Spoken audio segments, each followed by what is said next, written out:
Bonjour bien-aimés de le Seigneur, j'espère que nous avons passé un bon week-end en compagnie de la famille, des amis, à l'église, au travail et tout ce que le Seigneur nous a donné comme activité. Notre Dieu est bien, il nous aime et il ne fait que des bonnes choses pour nous.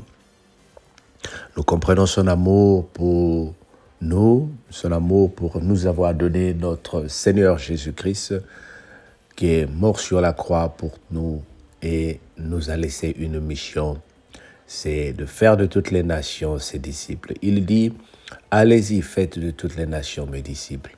Nous avons appris la semaine dernière que le Seigneur nous a donné cette grande mission et que chacun de nous retrouve sa mission. Pour simplifier ce que nous avons dit la semaine dernière, la mission, nombreux se demandent quelle est ma mission. Nous avons tous reçu une mission spéciale, c'est d'aller faire de tout le monde les disciples. C'est comme quand on dit travailler, je vais au travail. Nous disons tous, je vais au travail. Mais dans le travail, même dans la même entreprise, tout le monde ne fait pas le même travail. Il y en a qui sont des enseignants, il y en a qui sont à la surveillance, il y en a qui sont au ménage. Il y a même dans des cantines dans les entreprises. Donc, il y en a qui font à manger dans l'entreprise. Donc, ça veut dire que la boîte, elle fonctionne. Disons, c'est une compagnie d'assurance, mais c'est un building ou c'est un immeuble. Mais dans le même immeuble, il y a plusieurs travailleurs dont chacun a sa mission particulière. Et quand le Seigneur dit, allez-y faire de toutes les nations les disciples, toi et moi, on n'a pas reçu la même mission. Tu as reçu ta mission qui est différente de la mienne. Et voilà pourquoi nous insistons à ce grand thème de la mission. J'aimerais que chacun de nous, lorsque nous repartirons au ciel, que le Seigneur, lorsqu'il nous demandera « Qu'as-tu fait de la mission que je t'ai donnée ?»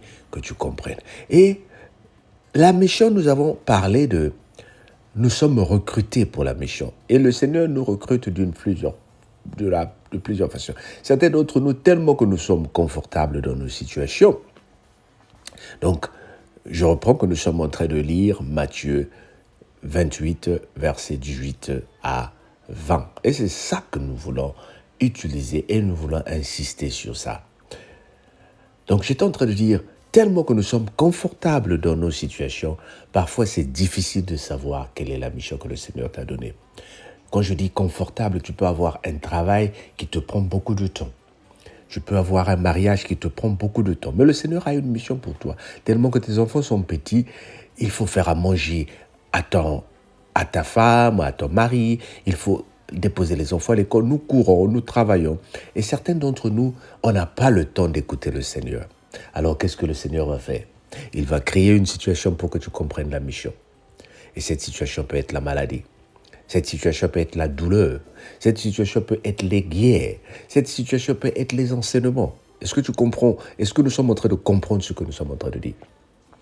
Et ça, c'est pour certains. D'autres, par contre, ils comprennent facilement la mission. Le Seigneur n'a pas besoin de te mettre devant une situation difficile. Voilà pourquoi, bien-aimé, quand un malheur, quand une difficulté, quand une porte semble être fermée devant toi, ne pense pas toujours que c'est le diable qui t'en veut. Le Seigneur ferme une porte pour ouvrir 10 autres. Souvent, essaye de transformer toutes les situations qui se présentent devant toi, les dettes, la mort, les problèmes, les challenges, les défis.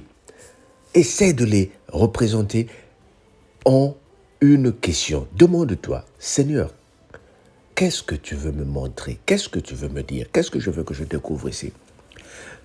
Pasteur Alain qui te parle ce matin, je n'ai jamais eu l'intention de devenir pasteur si ce n'est pas par la maladie, si ce n'est pas par des problèmes. C'est là où je me suis rapproché de la Bible. Alors le Seigneur est en train de nous donner les missions. Voilà pourquoi nous avons parlé de 5 méthodes que le Seigneur peut utiliser. Et je ne dis pas que la liste est exhaustive, c'est-à-dire que la liste est complète. Il y a plusieurs façons, mais je t'ai énuméré et j'essaie de résumer en 5, mais il y a plusieurs. Peut-être que le Seigneur veut te donner une mission dans le divorce. Moi, je ne dis pas que le Seigneur encourage le divorce, mais on ne sait pas, on ne sait jamais.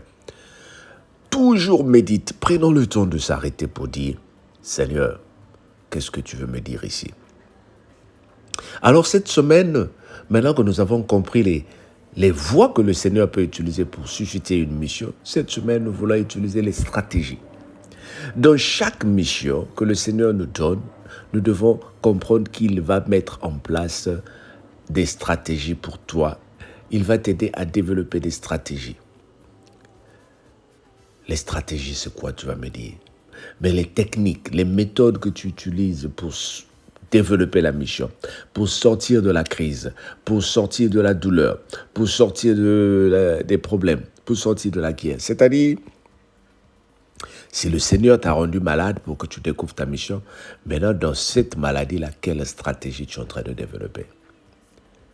Certains d'entre nous, nous allons peut-être choisir de rester malade et de commencer à déclarer tous les jours que c'est l'oncle qui est à l'origine de cette maladie. Et chaque jour, je prie pour que le Seigneur s'occupe de mon oncle. Non.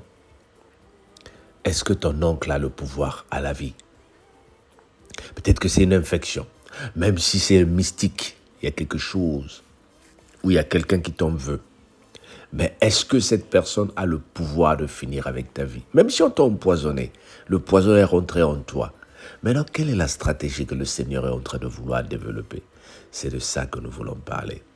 Et parmi ces stratégies-là, nous allons voir ensemble que le Seigneur est en train de nous préparer.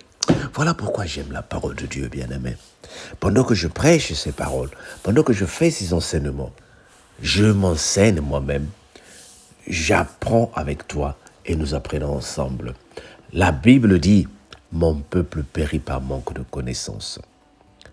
Nombre d'entre nous, nous sommes venus des pays développés où quelqu'un pouvait tomber et on dit qu'on l'a visé. Un tiba mukamoni ou un mystique. Quelqu'un pouvait tomber le matin en faisant une hypotension. Quelqu'un pouvait tomber le matin parce que le taux de sucre était faible.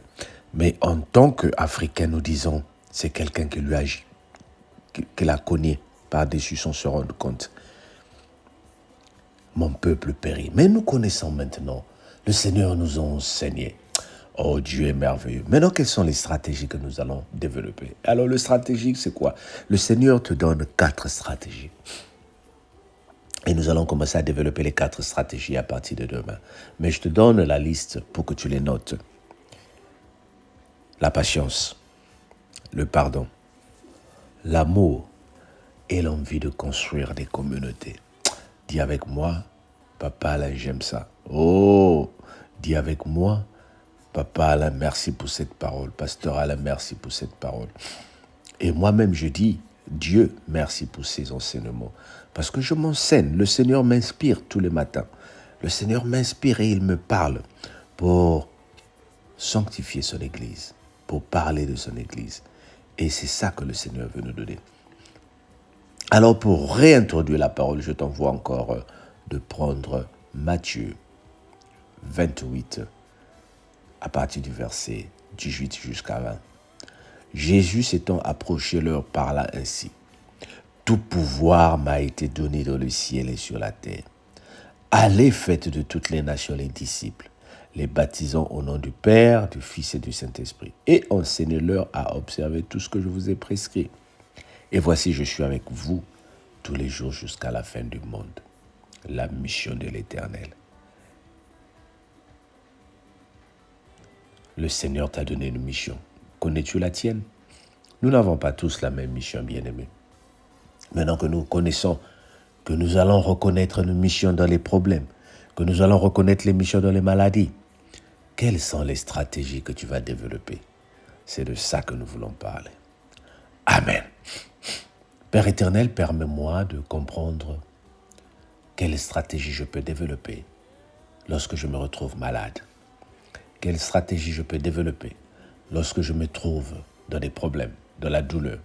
Quelle stratégie je peux développer lorsque, Seigneur, je me retrouve dans une situation où il y a la guerre. Quand je me retrouve en formation, qu'est-ce que je dois faire? Merci, Seigneur, pour cette grâce que tu nous donnes. Amen. Fais cette prière ce matin. À midi, parle et prie pour que le Seigneur te donne l'intelligence de comprendre sa mission. Le soir, prie pour la réalisation de la mission. Bien-aimé, je te dis quelque chose. Il y a du bonheur de la réalisation de la mission. Que le Seigneur te bénisse. Amen. Passe une très bonne journée. Et n'oublie pas, Jésus t'aime. Il est mort pour toi et pour moi.